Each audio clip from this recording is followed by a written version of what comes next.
This is a brand new best of 2. I hate saying that, but that's what it is. As we continue on here in the January series round robin. Now, in total, we've given away $880 already through the Open Cup / qualifiers. We have a $700 grand finals, which I'm hoping will be more than that by the time we're all done and fundraised. But either way, lots of money for lots of players. The prize pool comparison of these two so far, though, is pretty small, actually. If you guys remember, Namshar kind of skirted in here with, I think, $15 and Clem with 30.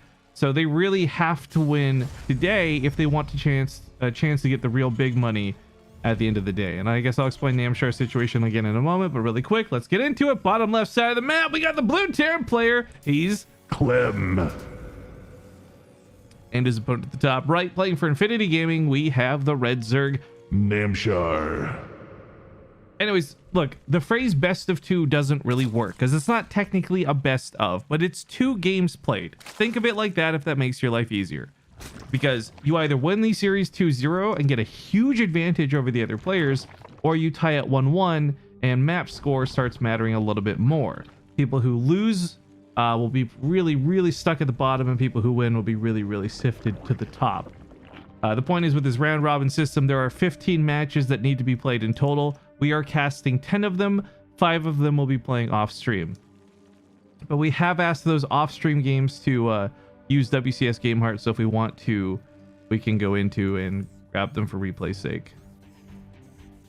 Anyways, on that note, Namshar actually didn't technically qualify in for this right away. He had a tiebreaker series with another player named Geralt, and Namshar won that best of 3 2-1 to be here. So he has the least prize money earned out of any player because he also had some of the least performance in the Open Cups leading up to it. Also, yo, what's up, Indy?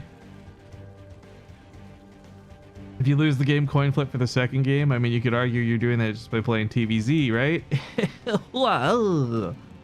No, I'm really stoked. So again, for all the people tuning in, it is TvZ for the rest of the day. Every matchup that we're going to be casting is going to be Terran versus Zerg. Now, on one hand, you might think, oh, I'll get a little tedious, right? Like, you're going to see the same matchup all day. But it's from very, very different styles of players. So I'm really excited to see more. But the one I'm looking forward to today, I already said this in game, and I'll say it here. I hope Thermal gets out of the group today. But whether he does or doesn't, I'm also very excited to see how Clem does. After watching that particular micro clip on from Wardy's tournament and knowing how he's been performing through recent events in the ESL Cups, I really want to see Clem do well and go through to the grand finals.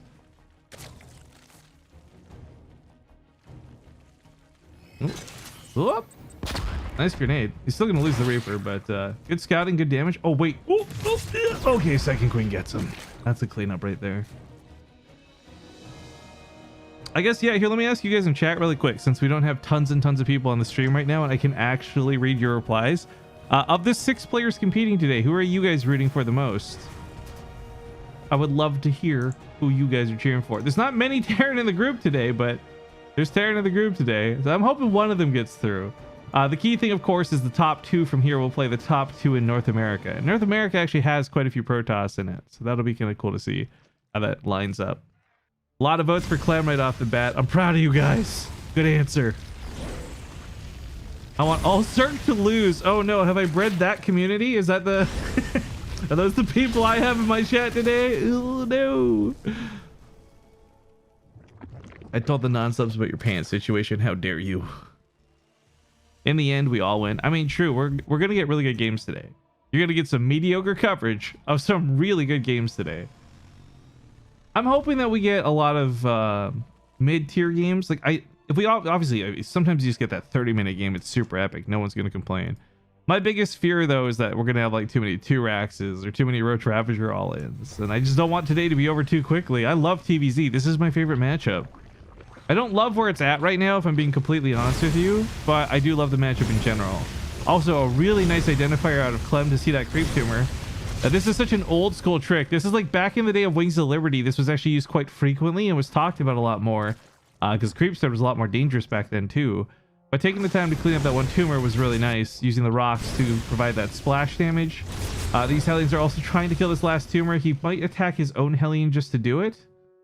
Yeah, that would be the old school move. Actually, that would be a move like from like, was Clem even born when that move was invented? The kid's so damn young, but regardless, that creep tumor sits there and he can't do anything about it right now. I think he's hoping the queens come closer and he wants to just use them for the splash.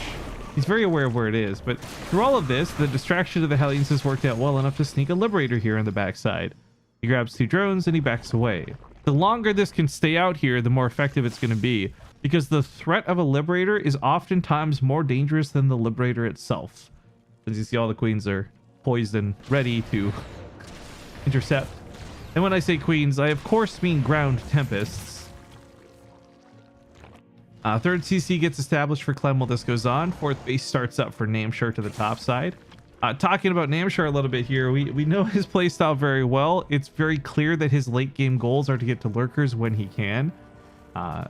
Ultras and Broodlords just don't seem to be nearly as powerful in the late game situations nowadays, but for now it's pretty standard. He's open with Banelings, he's getting his 1-1 for upgrades in a pretty good time.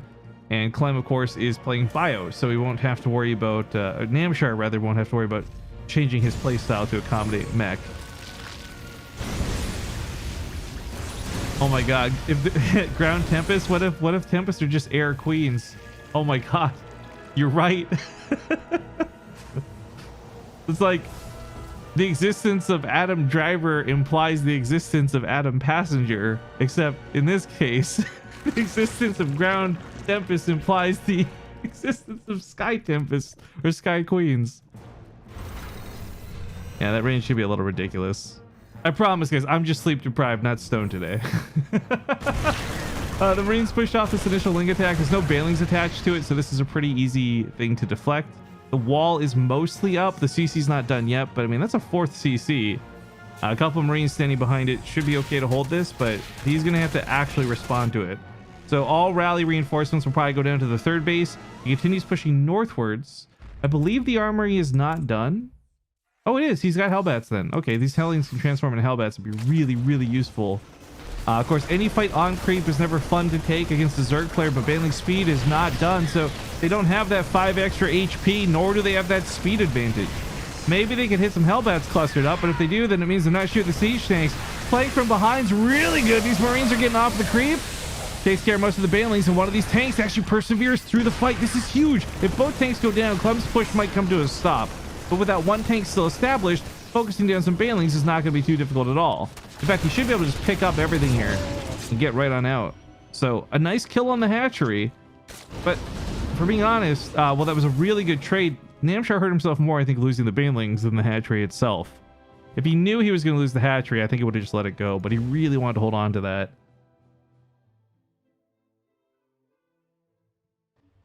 Okay, with Drilling Claws coming out, I like this a lot.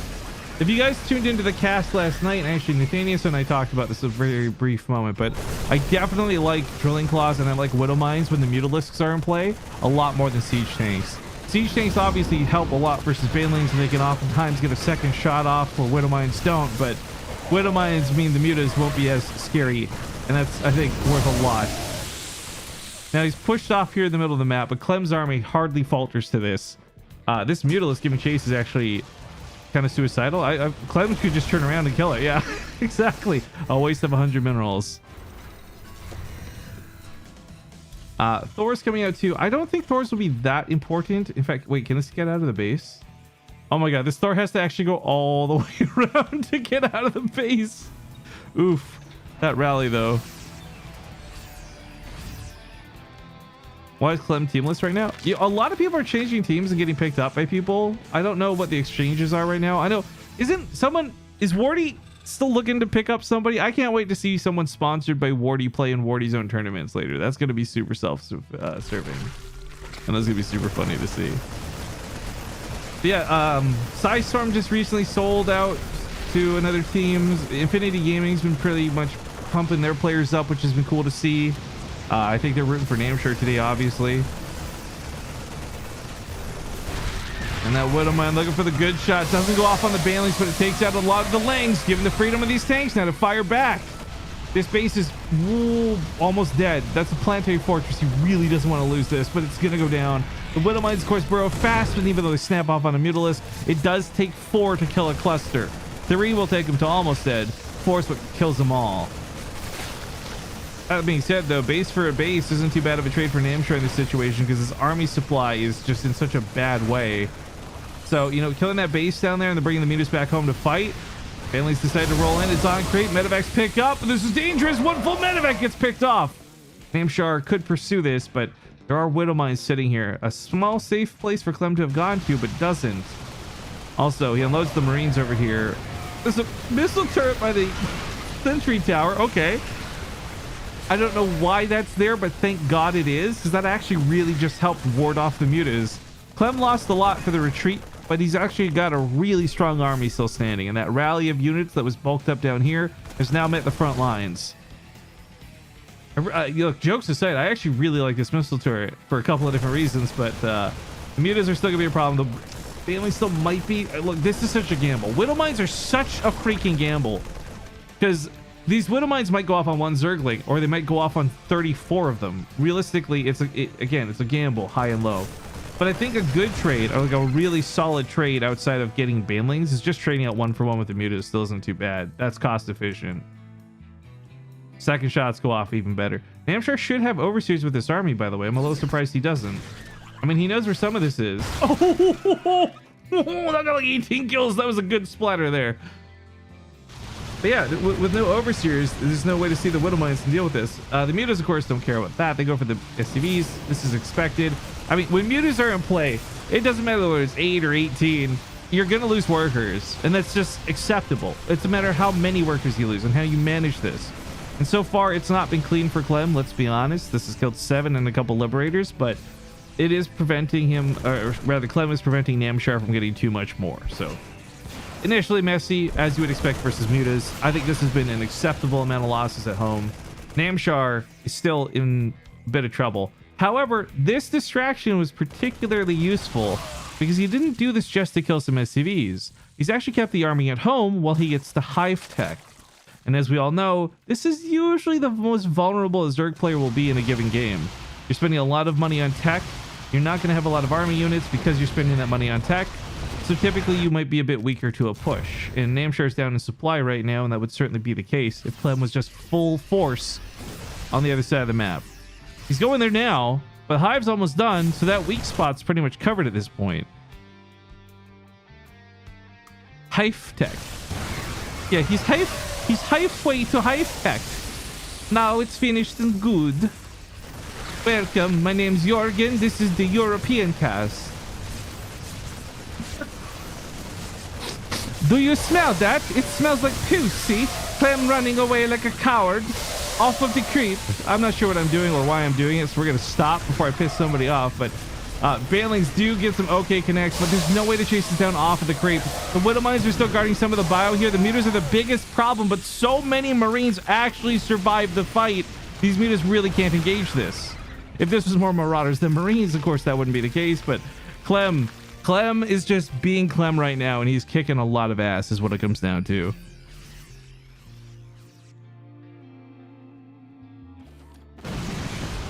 That joke is distasteful.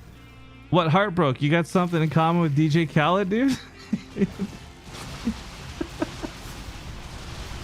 Double command centers here, but nothing's really in danger. These mutas are not that scary. We're at a count of 16 right now, which is pretty good on its own. But okay, widow mines are not gonna get magical shots here, but there's still not enough to really fight a Marine army directly.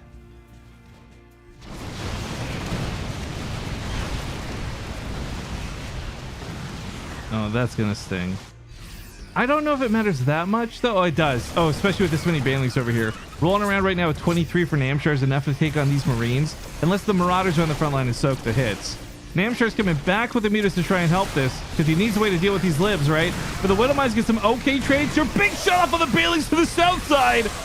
Oh, he's continuing to drag back. More banelings go disappear. Bye-bye. Namshar taps out of the game, and Clem takes game number 1. Oh, I'm telling you guys. Remember, we got 6 more of these coming up after this one's done. Good players, good games, lots of TvZ, but now it's going to be loser's pick. So Namshar will get to pick the next map. And there, again, is no fuck you veto as we conventionally have in our tournaments. So there's no way to cancel out the loser's pick as we have for normal events. Anyways, while that goes on and gets sorted, we have the Raiders battle still building up. This is a 3-star battle, so we'll probably wait until this next game's done. But we're pretty close to the boss already.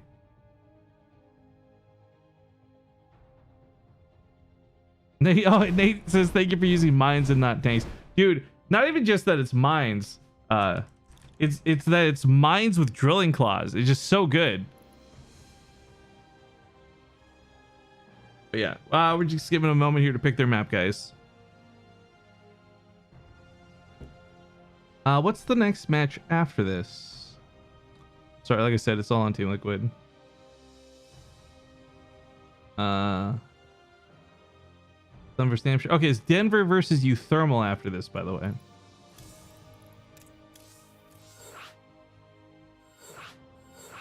Okay, lobby's going up. Come watch the creative process behind making a game and setting your settings and getting all the players in here. Bel Air is casting this. So by the way, I'm going to put this out publicly because I think a lot of people don't know how this works with casting tournaments with me. So when someone asks if they can cast my event, I don't care if it's a second, third, fourth English cast or a German cast. I tell them the same thing every time. Throw a couple bucks into the prize pool and you're welcome to cast. Obviously, you don't have to cover big dollars, but Bel Air put 10 bucks into the prize pool.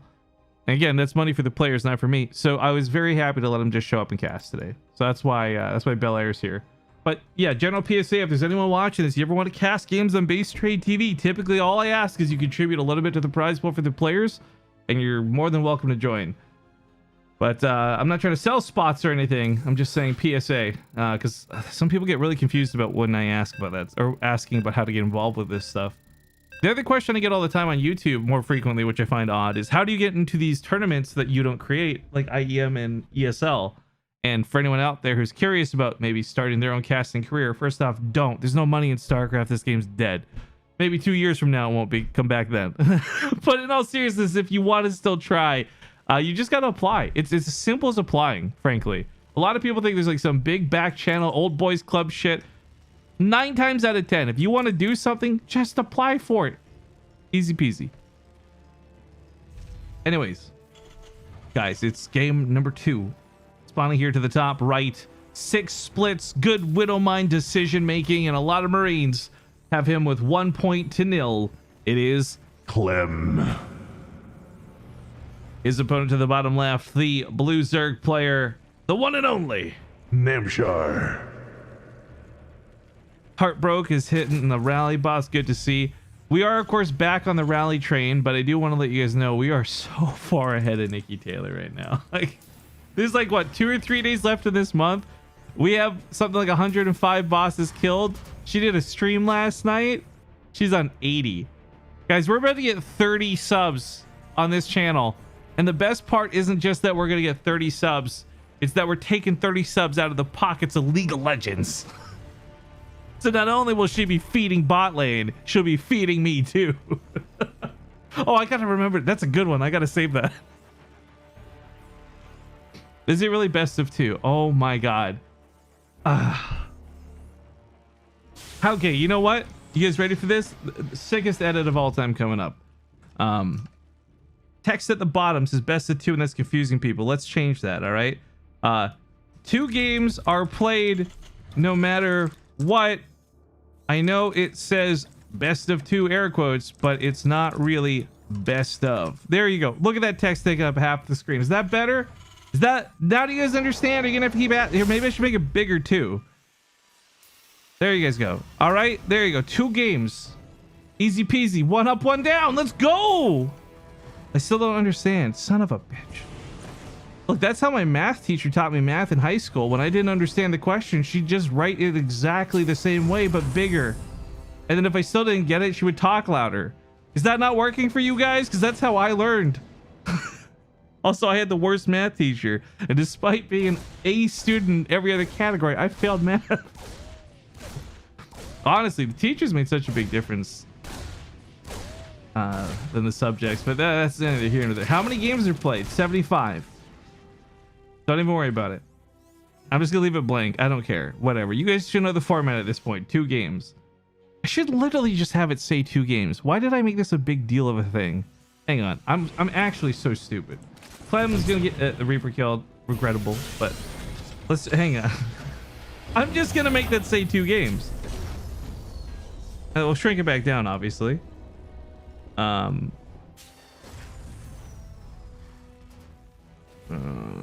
my god, it's so small.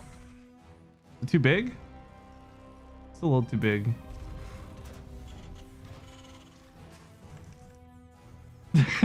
This is so dumb. Okay, it says 2 games. Is that better? No, don't shrink it. I want it big. Shut. I can't win with you guys. Why do you do this? I just want to have a stream. You know what I want? I want the stream where I go live and there's like 40 people in my chat, all like at BaseTradeTV. Hi, nice to see you. And then like we're having the stream and it's a good time. You guys are subbing or not. It doesn't matter really because everybody in chat's not being toxic to the broadcaster for once. But no, we can't have that. No, we just can't have a good family, can we? It has to be a stupid broken family where I'm leaving your mother because you and your sister are too much to handle and I can't deal with it. Turning this family around, I swear to God.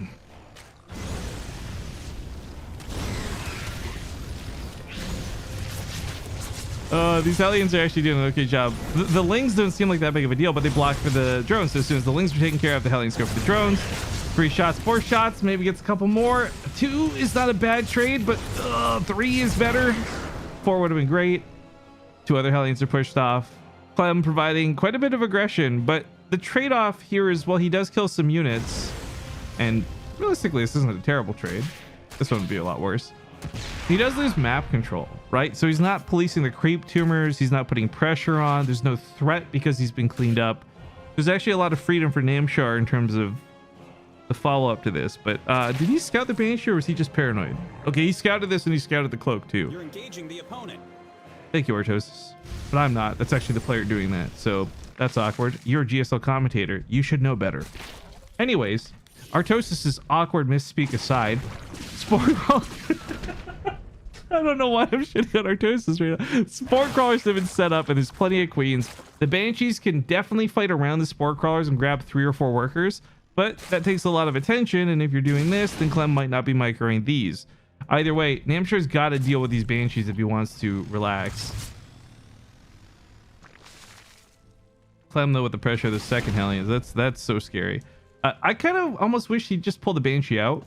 Not that there's an easy way to do this, but having this Banshee to help clean up creep tumors and just kind of cover your tanks while you push later can sometimes be, oh god, so valuable. Not necessary, of course, but you know, she's not really here getting a lot of drone kills. This is really well guarded by Namshar. I think identifying that and pulling these Banshees back to use for later might be better. I don't know.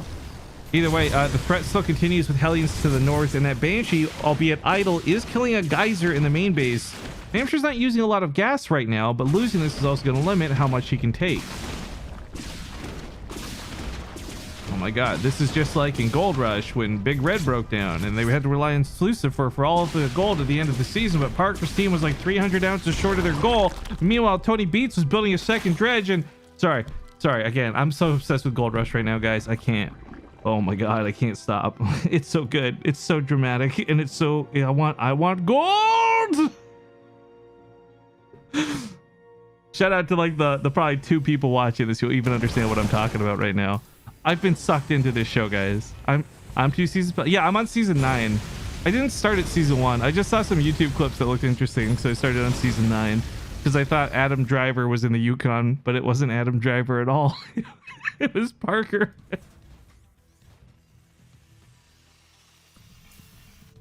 Okay, so this is actually an interesting question that I'm not reading in the chat right now, but assuming that Joey Pants is asking regarding the ties.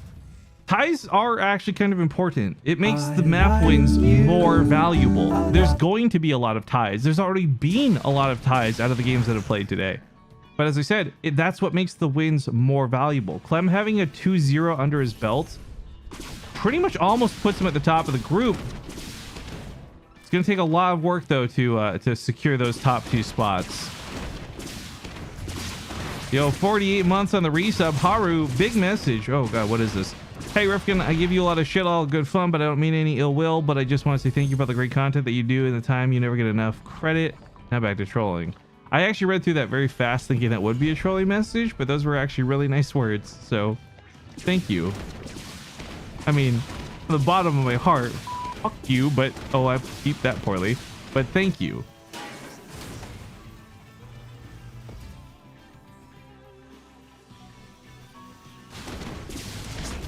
The Banshees are continuing to provide pressure. This one is so close to dead. This really is the time to start pulling them back, I guess. But while all of this has gone on, some developments have happened here. Not for Clem. We knew what he was doing. It's bio. It's pretty straightforward. Namshar's got roaches to fight with this game instead. There's pros and cons to this. One, first off, I think Namshar's actually just more comfortable with roach play than baling play. I think this is more of what he's practiced, more of what he's played a lot of. But roaches aren't going to be that great here. Like, we actually teeter-totter on the phrase all in a little bit when you see roaches and ravagers in this capacity. But, you know, setting up a back attack, it takes 3 corrosive bows to kill a siege tank, so ravagers can kind of delete those out. You're trading out easy kills on the marines for easy kills on the tanks is essentially what you do with these. But, oh no. Clem just blitzed them. Namshar tried to set up a back attack, but he's actually really far behind because Clem, rather than sitting back, pushed forward. So Namshar finally gets here on top of the tanks and he finally collapses on things, but he lost a lot of Ravagers and Queens to make this happen. So it's an awkward spot to be in. Now Clem just boosts up to the main base because Ravagers are slow. Roaches are slow. They're not going to respond to this very quickly. This is so sick out of Clem. If he had sat down and held his ground the way he was setting up to, Namshar had an amazing flank. But Namshar ends up being forcibly split in half from this, and it's not done crazy economic damage. Like, Namshar still has a really good economy while all this goes on, but this demolished the army. Like, straight up. All those roaches, all those ravagers disappeared, and it was not a good trade.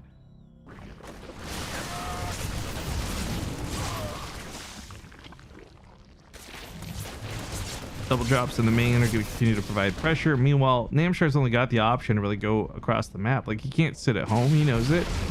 His economy's still okay, so it's not like he's taking too much danger, and he's not forced to go back right away. In fact, he's even making 12 drones as we speak. That's quite a bit of confidence. Grows bows land, but Clem splits. Oh, man. I can say a lot of really great things about Clem, guys, but if you remember, I remember pretty vividly when we first started casting Clem, his splits were either bad or lazy. I don't want to be too mean, but that was really the case. He would take really awful hits. He'd play this crazy micro game and then lose to banlings. Watching him split versus those roaches so cleanly and the way he's handled the banlings in game 1, it just really shows how far Clem's come and how high, well, man, I'm fighting my own Canadian accent here, how high he's raised his playstyle over the last year. Clem's a really good player. Clem's a really good player. Namshar's down in supply by way too much at this point. I don't think there's recovery for him. The +2 Marines are going to be big pushing forward. The Banshee continues to just hammer away from the sky. It's not crazy damage, but it's enough to weaken up a lot of these roaches. So by the time the Marines get here, it's a very quick focus fire fight. Stab 1, stab 2, get to the Queen. Look at this. He's not A-moving. I want to make that so clear. I want to go back with just 1 sec, guys. Not a second of that was A-move stutter step. Excuse me. Oh, okay, it'll take a second to get there. Clem was focus firing those roaches at the end. Every stutter step was a focus fire click. Watch this. All the weak roaches are going to get picked off here.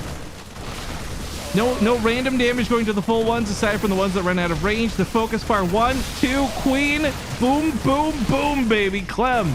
Ooh. Ooh. So good.